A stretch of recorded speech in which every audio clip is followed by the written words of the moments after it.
ये लो हो गया क्या? वहाँ पर गोपीनाथ चला दर्शन किया, वहाँ पर नित्यानंद प्रभु ने।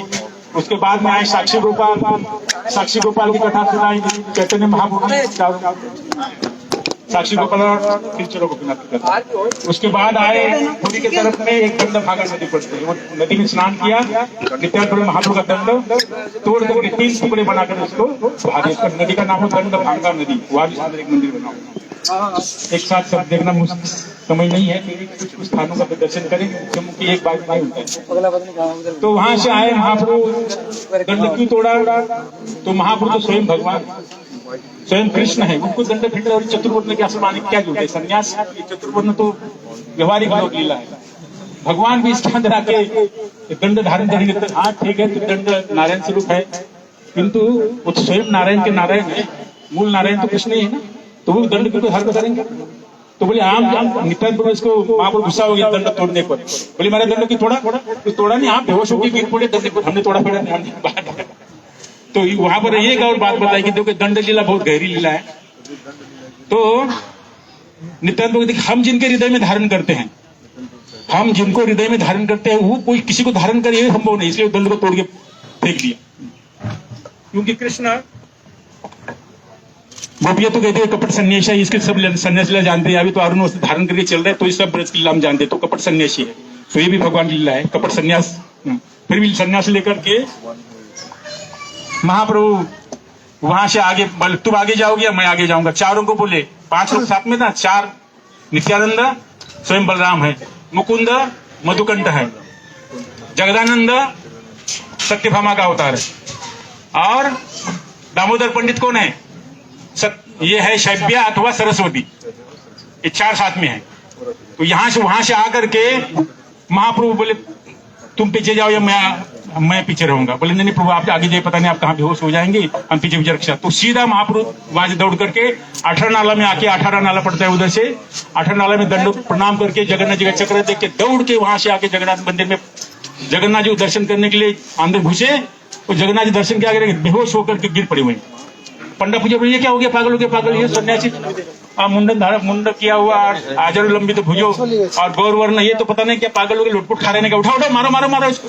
तो वहीं पर ये सार्वभौम भट्टाचार्य खड़े थे मंदिर के अंदर। ये सारे इतने पंडा पूजा उनके हेड और बृहस्पति के अवतार ये सार्वभौम भट्टाचार्य। तो वहां पर थे, तो सार्वभौम भट्टाचार्य उनको हटाई। जिस अभी हम घर से निकले सार्वभौम भट्टाचार्य का भवन, वहां से उठा करके जगन्नाथ मंदिर से सार्वभौम भट्टाचार्य ने महाप्रभु को अपने घर में लेके आए। बोले ये कोई साधारण मनुष्य नहीं लगता है, वो तो विद्वान वेदों का पंडित है, स्वयं बृहस्पति हैं, फिर भी पहचान नहीं पाया महाप्रभु को। घर उठा के तो लाया। तो पीछे से दौड़ करके नित्यानंद को पीछे आ रहे थे ना, वो देखा सिंह द्वार में, वहां पर बात चली थी कि यह सन्यासी यहाँ पर बेहोश पड़ा था, तो सार्वभौम भट्टाचार्य अपने घर में लेके गया। तो नित्यानंद प्रभु, मुकुंद, हरिदा, ये जगदानंद और दामोदर पंडित 4 लोग वहां पर आए। तो उन्होंने पूछा कि क्या वो सन्यासी। तो वहीं पर गोपीनाथ आचार्य मिले, ये ब्रह्मा जी हैं। गोपीनाथ आचार्य सार्वभौम भट्टाचार्य के बहनोई लगते हैं, भगनीपति।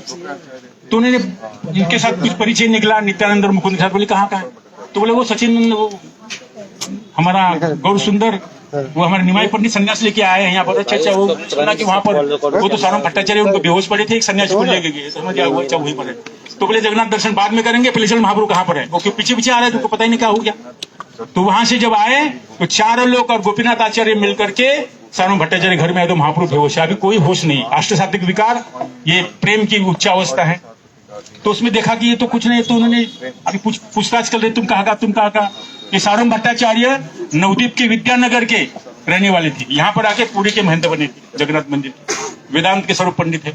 उनके पिताजी के यहाँ से महाप्रभु के पिताजी और महाप्रभु के नाना जी नीलांबर चक्रवर्ती, वो दोनों रिश्ते में निकल रहे, उनके मित्र थे इनके पिताजी के। अरे तुम तो नवद्वीप की तरफ से, तुम हमारे ही लगता है, और फिर तुम सन्यासी। अरे मैं कहाँ छोटा मोटा, ये सार्वभौम भट्टाचार्य उनको बोल रहे। तो महाप्रभु उनको चढ़ा दिया, अरे मैं कहाँ छोटा बालक, तुम तो जगत गुरु सन्यास विद्वान हो, सन्यासी को पढ़ाता है। ऐसे उनके पास में गोपीनाथ आचार्य को पूछ रहे हैं, पहचान लिया इसको? बोले नहीं पहचान। बोले यही तो ईश्वर की भगवत्ता की अंतिम सीमा ये है, मैंने स्वयं भगवान ये है। बोला क्या? हमने तो शास्त्र पढ़ा है, शास्त्र में तो ऐसा कहा नहीं, लगता है कोई महापुरुष है। देखो सामने भगवान है, नहीं पहचान सकते, सामने महापुरुष है, नहीं पहचान सकते, सार्वभौम नहीं पहचान सका, स्वयं बृहस्पति है। ब्रह्मा जी थोड़े थोड़े जानते हैं, ये उधर से नवदीप से, उन्होंने बोला ये तो भगवत्ता की, बोले अभी तुम्हारे ऊपर भगवान कृपा नहीं है।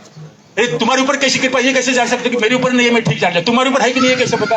बोले ईश्वर कृपा ले साहित्य जहारे श्री चे ईश्वर तत्व जानी बारे पारे, भगवान जिसके ऊपर कृपा करेंगे वही ईश्वर भगवान को जान सकता है। करोड़ों जन्म तक तपस्या वेद पढ़ के भगवान को नहीं जाना सकता है।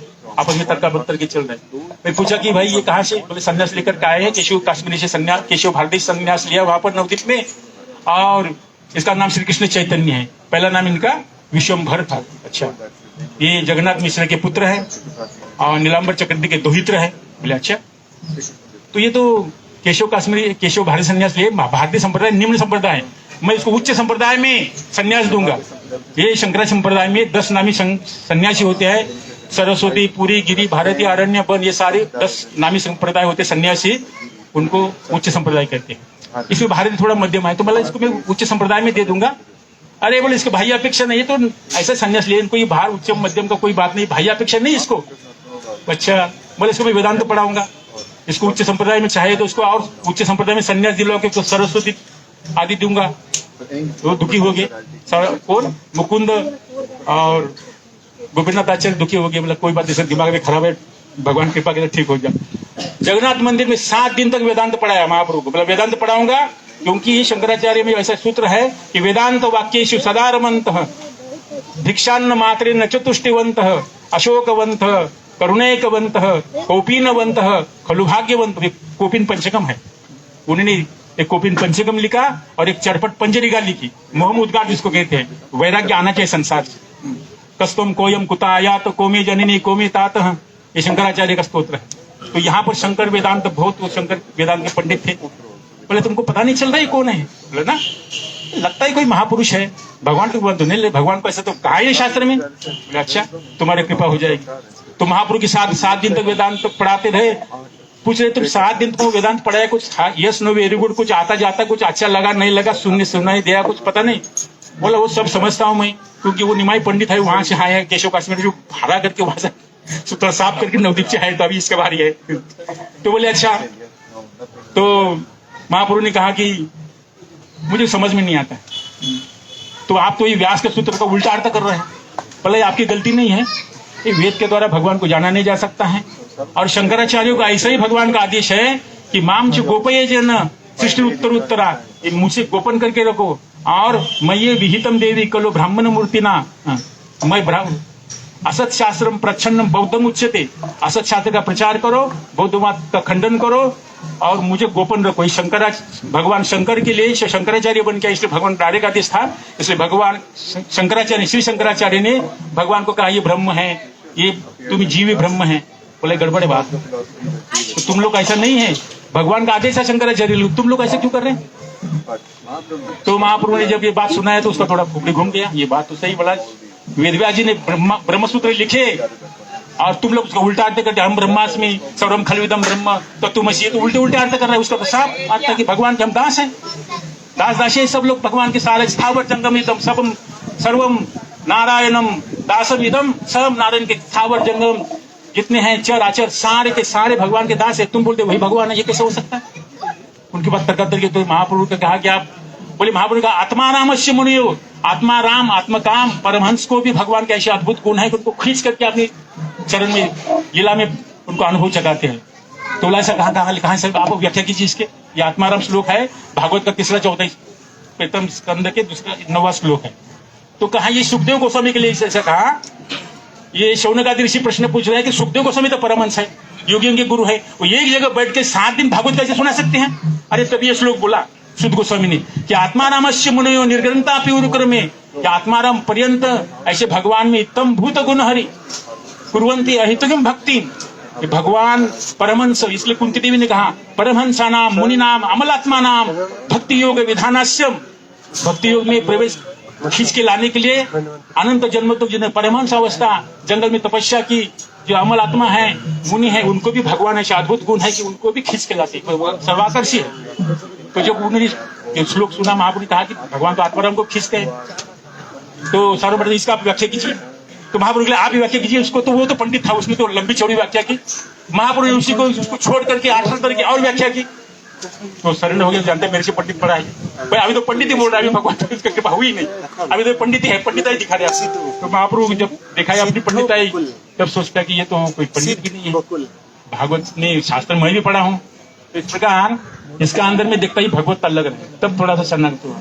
तो महापुरुष ने फिर आपका षडभुज रूप दिखाया, पहले चतुर्भुज दिखाया, वही सारों भट्टाचार्य के भवन में गए थे, वहीं पर सबसे पहले महापुरुष को उठा के सारों भट्टाचार्य घर में लाया, और फिर महापुरुष रहने के लिए उसने व्यवस्था कर दी। अपने पहले सबसे पहले बहन के घर में, मातृ ससा वहां का है, अपने मासी के घर में, अपनी माँ के बहन के घर में, बोले अभी पहले बार महापुरुष आए और संन्यास में आकर के दर्शन करके ये मूर्छित हो गया, कुछ देखा ही नहीं। तो फिर उन्होंने कहा कि अकेले मत जाना मंदिर में, और मेरे साथ में जाना, मेरे किसी आदमी के साथ जाना, अकेले मत जाना। तो आप गोपीनाथ चाहते आचार्य हंस रहे, बोला हो गया ना अभी कृपा, अभी आगे लाइन में तू समझ गया अभी कौन है ये, हाँ समझ गया।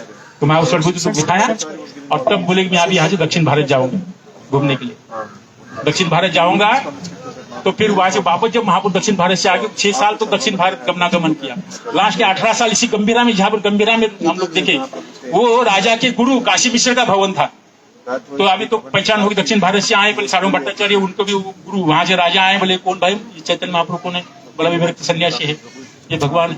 तो सारों भट्टाचार्य ने श्लोक लिख दिए, 100 श्लोक में चैतन्य नाटक लिख दिया, चैतन्य चंद्र ने नाटक, सारों भट्टाचार्य ने, सबसे पंडित था महाप्रभु के बराबर, बोले यही जय कृष्ण शई गौर शई जगन्नाथ, बोले वो तो जगन्नाथ है, अचल जगन्नाथ है, ये सचल जगन्नाथ है, चलने फिरवर भगवान स्वयं कृष्ण है। वो खुद ही पहला नास्तिक था, अभी स्वयं ही कह रहा है कि ये सचल जगन्नाथ है। और राजा भी आया, उनके गुरु भी आए, गुरु के घर में बोला ये तो किसी बात, बोला राजा को मिलना, राजा को मिलेंगे नहीं महाप्रभु, बिल्कुल नहीं, अगर तुम जबरदस्ती करोगे यहाँ से निकल जाऊंगा। बोले राज दर्शन विषय दर्शन नहीं मिलूंगा, बिल्कुल राजा को मिले नहीं महाप्रभु। और उन्होंने कहा कि ठीक है, इनकी व्यवस्था रहने करो।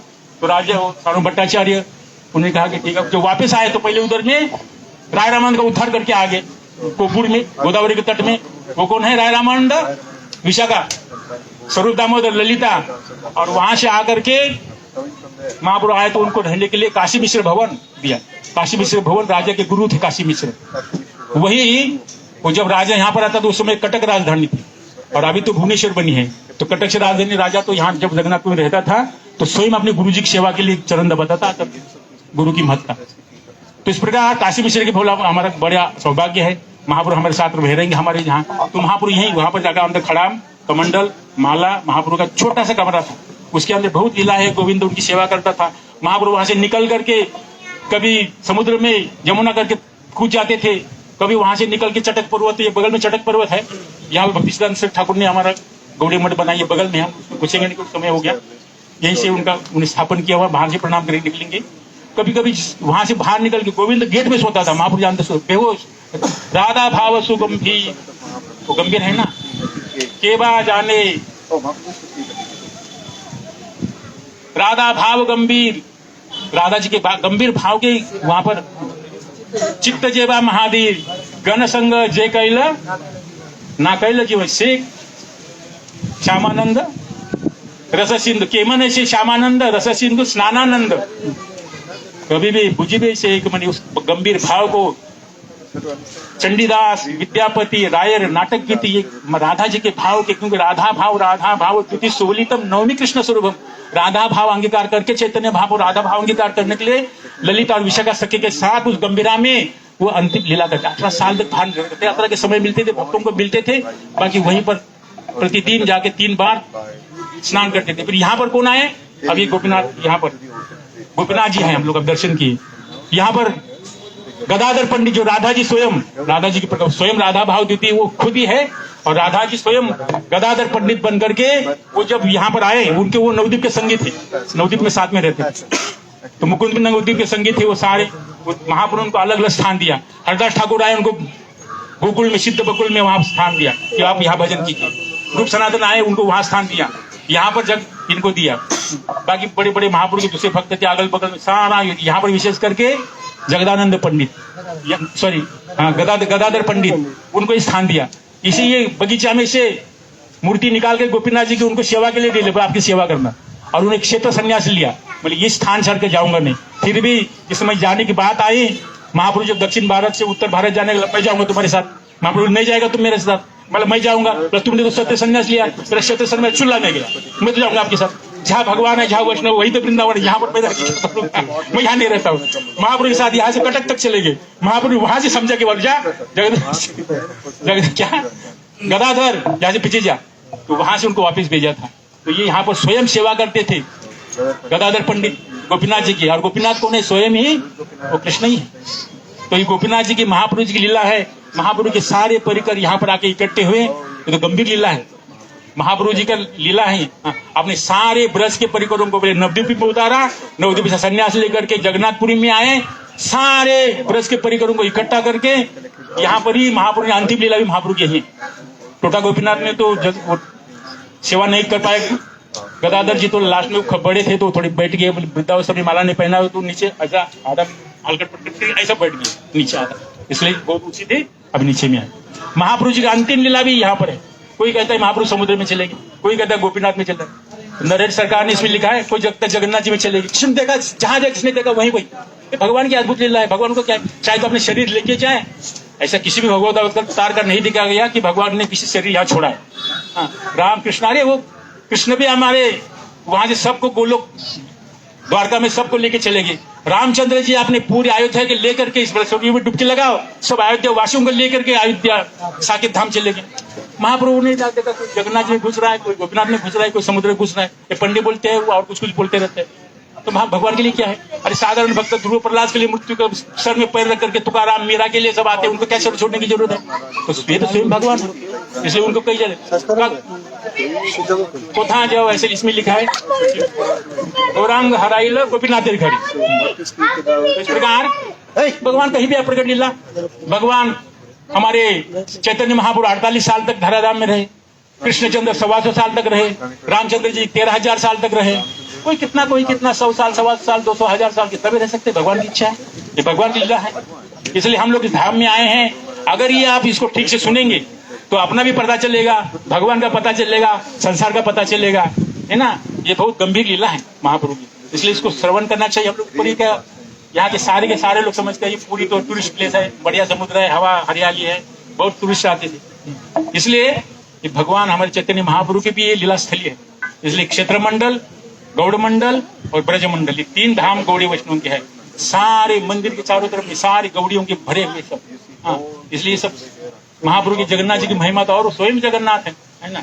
इसलिए समझेंगे भगवान आते हैं, भगवान के भक्त भी आते हैं, लीला करते हैं। जो सुकृतिवान है वो समझते हैं। गौर प्रेमानंदे हरि हरि।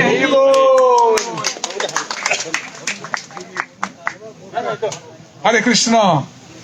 এতক্ষণ আপনারা সবাই শুনলেন, মহারাজের মুখে মহারাজ তো সব বলে দিয়েছে, আর কিছু নাই বলা। হরে কৃষ্ণ। এখানে বলছেন সাধু সঙ্গে তীর্থ দর্শন এই মাত্র চাই, সংসার জিনিতা আর কোনো বস্তু নাই। আপনারা এই সাধু সঙ্গে তীর্থ দর্শন করছেন, এটা অনেক জায়গায় স্বীকৃতি আপনাদের। এই সাধু সঙ্গ তীর্থ দর্শন, সাধু সঙ্গ সর্বশাস্ত্রে কয়, লবমাত্র সাধু সঙ্গ সর্বসিদ্ধি হয়। যে তীর্থে বৈষ্ণব নাই সে তীর্থে নাহি যায়, কি কাজ হাঁটিয়া দূরদেশ। তীর্থ ফল সাধু সঙ্গ, সাধু সঙ্গে অন্তরঙ্গ, কেবল ভজন মন হয়। সাধু সঙ্গ, যে তীর্থে বৈষ্ণব নাই সে তীর্থে নাহি যায়, অর্থাৎ তীর্থ ফল সাধু সঙ্গ। তীর্থের ফল কোথায়? সাধু সঙ্গ। সাধু মুখে তাদের সেই ভগবানের বিগলিত হরিকথা আমাদের শ্রবণ করতে হবে। আমরা যেখান থেকে আসলাম ওটা সব যমেশ্বর শিব। এখানে পঞ্চশিব আছে, এরা হলো ক্ষেত্রপাল। কি কি পঞ্চশিব? লোকনাথ শিব আছে, যমেশ্বর শিব আছে, মার্কেন্দ্র শিব আছে, আর কপালমোচন শিব আছে, নীলকণ্ঠ শিব আছে। এই পঞ্চশিব এরা সব ভগবানের জগন্নাথের ধাম পাহারা দিচ্ছেন। এখানে পঞ্চতীর্থ আছে। পঞ্চতীর্থ কি কি?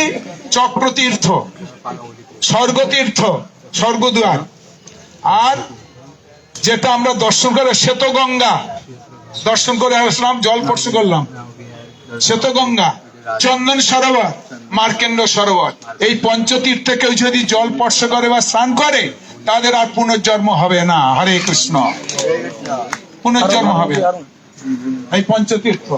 এখন আমরা যেখানে বসে আছি এইটা হলো টোটা গোপীনাথ। টোটা মানে বাগান, বা এই গোপীনাথকে এই বাগানের মধ্যে পাওয়া গিয়েছিল। এইখানে যে গোপীনাথ আছেন ওই বিগ্রহ এই বাগানের মধ্যে পাওয়া গিয়েছিল। এই সেই গোপীনাথ এখানে।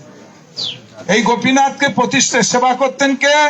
গদাধর পণ্ডিত, যিনি রাধারানীর অবতার। তিনি হলেন এই গদাধর পণ্ডিত। তিনি এই ভগবান গোপীনাথের সেবা করতেন। হ্যাঁ, আর বড় পাঠক ছিলেন, ভাগবত পাঠক ছিলেন তিনি। পাঠক মহাপ্রভু নিজে এসে শ্রবণ করতে, অদ্বৈত প্রভু, সর্বাচার্য সবাই এসে মহাপ্রভুর পাঠ, নিত্যানন্দ প্রভু এত বড় পাঠক ছিল। হরে কৃষ্ণ। তা মহাপ্রভু এই গদাধর পণ্ডিত প্রতিদিন এই বনফুল তুলে তুলে মালা গেঁথে ওই গোপীনাথের পরাতেন। এই গোপীনাথ বিগ্রহ কিন্তু দাঁড়িয়ে ছিলেন, এখন দেখলেন বসা অবস্থায়। কোন জায়গায় কৃষ্ণের মূর্তি দাঁড়া, সব জায়গায় দাঁড়ানো আছে, এক জায়গায় খালি বসা আছে। কোথায়? এই যে গোপীনাথ। আর কোথায় জায়গা? গোপীনাথ ভগবান কৃষ্ণের মূর্তি সব জায়গায় দাঁড়ানো। ত্রিভঙ্গ ভঙ্গিমা রূপ বংশীধারী অপরূপ রসময় নিধি গুণশালী পরিধানে পীতবাস বদনে মধুর হাস।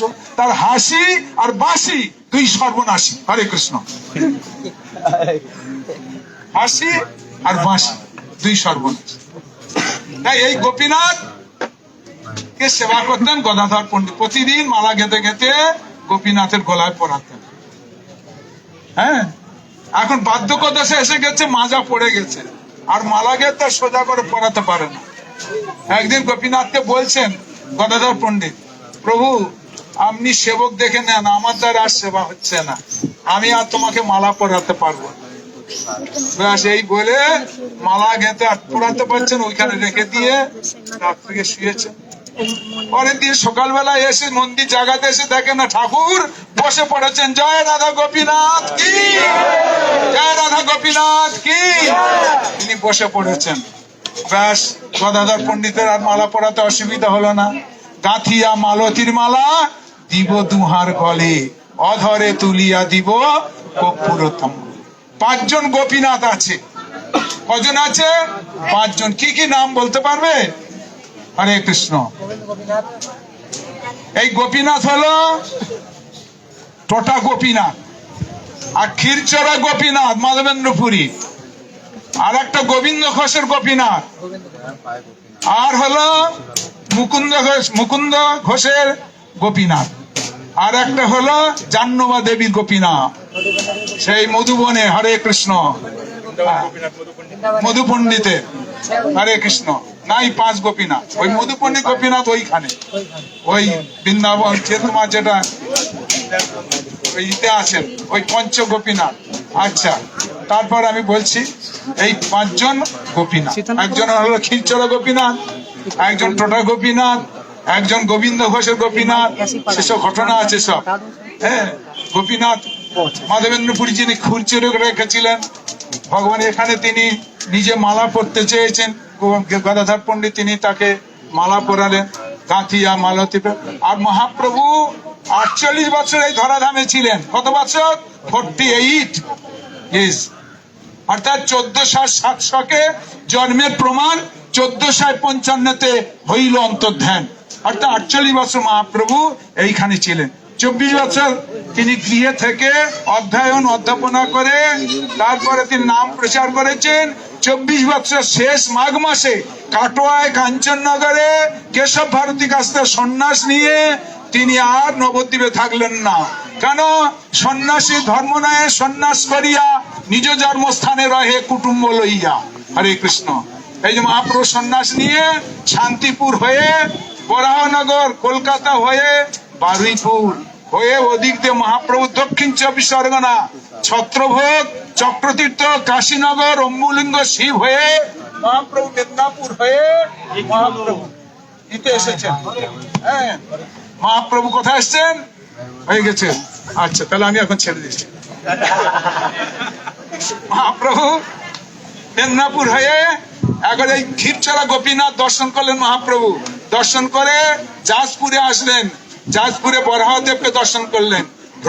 ভ্রমিয়ে আইল প্রভু জাজপুর গ্রাম, বরাহ ঠাকুর দেখি করিল প্রণাম। ওখান থেকে হয়ে মহাপ্রভু দণ্ড ভাঙা, যে নিত্যানন্দ প্রভু দণ্ড ভেঙে 3 খণ্ড করে ভাসিয়ে দিয়েছিলেন। ভার্গী নদীতে ভাসিয়েছিলেন, ভার্গী নদী ছিল, যখন দণ্ড ভেঙে নদীতে ফেললেন তখন নদীর নাম হলো দণ্ড ভাঙা নদী। মহাপ্রভু ওখান থেকে 18 নালা হয়ে পুরীতে এসে আর জগন্নাথ বলে একেবারে মন্দিরে পড়ে গেছেন। জগন্নাথ দেব মহাপ্রভু এখানে কত বছর ছিলেন? 18 বছর। 24 বছরের মধ্যে 18 বছর গম্ভীরা ছিলেন, আর 6 বছর প্রভু দক্ষিণ দেশ, প্রভু বৃন্দাবন। রাম রাঘব রাম রাঘব রাম রাঘব রক্ষমাম, কৃষ্ণ কেশব কৃষ্ণ কেশব কৃষ্ণ কেশব মহিমা, এই নাম করতে করতে মহাপ্রভু দক্ষিণ ভারত এবং বৃন্দাবনে জীব উদ্ধার করেছেন মহাপ্রভু। আর শেষটার লীলা মহাপ্রভু এখানে ছিলেন। মহাপ্রভু ভাবাবেশে উনি ওই যে কোন দেখি মনে হয় এই বৃন্দাবন, শৈল দেখি মনে হয় এই গোবর্ধন, যাহা নদী দেখে তাহা মানয়ে কালিন্দী, যেখানে নদী দেখছেন কালিন্দী নদী, এই বলে মহাপ্রভু এই যমুনা, নীল যমুনা, এই সমুদ্র দর্শন করে মহাপ্রভু যমুনা জ্ঞানে এখানে ঝাঁপ দিছিলেন। ভাসতে ভাসতে ভাসতে ভাসতে সেই কোনারক ওখানে চলে গেছিলেন। ওখান থেকে জেলিয়ার জালে পড়লেন। জেলিয়ার জালে থেকে ভক্তরা গিয়ে সেখান থেকে নিয়ে আসে। ওখান থেকে মহাপ্রভু ছুটতে ছুটতে ছুটতে ছুটতে এই গোপীনাথের মন্দিরে এসে ঢুকেছেন। পান্ডারা বলছে ওরা জগন্নাথ মন্দিরে গেছেন। হ্যাঁ, ওরা বলছেন মহাপ্রভু জগন্নাথের সাথে লীন হয়েছে। আমাদের গৌড়ীয় বৈষ্ণবরা বলছেন যে গোপীনাথের সাথে লীন হয়েছে। ওখানে একটা লেখা আছে, কি কইব কারে কব, বাক্য নাই সুরে, আর গোরা চাঁদের হারাইলাম টোটা গোপীনাথের ঘরে। জয় গোপীনাথ কি যাই হোক, সেই জগন্নাথের সঙ্গে যাক আর গোপীনাথ একই ব্যাপার, কোনো ব্যাপার নাই। জয় শ্রী গোপীনাথ জিউ কি। আরো অনেক কথা আছে, টাইম হয়ে গেছে, আপনারা চলেন ওখানে গিয়ে আলোচনা। यहाँ से पास में हमारा मठ है, अभी जा जाएंगे, बस 5 मिनट में पहुंचेंगे। हरे कृष्णा। शाम को हम लोग 5 बजे चक्र तीर्थ के लिए जाएंगे। जो हमारा प्रोग्राम कल का था, कल जाना था, तो हम लोग किसी कारण से लेट हुए तो नहीं जा पाए। आज हम लोग शाम को इधर आना था, इधर हम लोग अभी आ चुके हैं। थोड़ा लेट हुआ, उसके लिए क्षमा चाहेंगे सभी से। सबको धूप में कष्ट उठाना पड़ रहा है। शाम को हम लोग 5 बजे मठ से ही जो चौरा है वहां से रिक्शे मिलेंगे, सब लोग जाएंगे चक्रतीर्थ बेड़ू हनुमान, वहां दर्शन करेंगे, समुद्र में आचमन करेंगे। जगन्नाथ जी के जो मूल स्थान है जहाँ पर प्रकट हुए थे, जो लकड़ी बह के आई थी, वहां दर्शन करेंगे। हमारा जो मंदिर है मठ, वहां भी हम लोग प्रणाम करने जाएंगे, और गोपीनाथ गौड़ी मठ में प्रणाम करने जाएंगे। उसके बाद हम लोग वापस आएंगे। वहाँ कोई भी पैदल नहीं जाएगा, जिसकी सामर्थ्य वो जा सकता है। 4 किलोमीटर है, समय बहुत अधिक लगेगा, इसलिए हम लोग रिक्शे से ही जाएंगे। ठीक है, समुद्र के किनारे किनारे। ठीक है, 5 बजे सभी लोग उपस्थित रहेंगे मंदिर के गेट पर। ठीक, 5 बजे से लेट नहीं होंगे। आज सुबह बोला था 8 बजे, तो 8 बजे